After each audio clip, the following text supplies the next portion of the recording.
شروع اللہ کا نام لے کر جو بڑا مہربان نہایت رحم والا ہے۔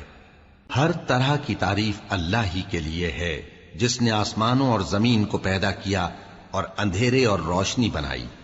پھر بھی کافر دوسری ہستیوں کو اپنے پروردگار کے برابر ٹھہراتے ہیں۔ وہی تو ہے جس نے تم کو مٹی سے پیدا کیا، پھر مرنے کا ایک وقت مقرر کر دیا اور ایک مدت اس کے ہاں اور مقرر ہے۔ پھر بھی تمہیں کافروں اس بارے میں شک کرتے ہو، اور آسمان اور زمین میں وہی اللہ تو ہے، وہ تمہاری پوشیدہ اور ظاہر سب باتیں جانتا ہے، اور تم جو کام کرتے ہو وہ سب سے واقف ہے۔ اور اللہ کی نشانیوں میں سے کوئی نشانی ان لوگوں کے پاس نہیں آتی مگر یہ اس سے منہ پھیر لیتے ہیں۔ جب ان کے پاس حق آیا تو اس کو بھی انہوں نے جھٹلا دیا، سو ان کو ان چیزوں کا جن سے یہ ہنسی کرتے ہیں ان قریب انجام معلوم ہو جائے گا۔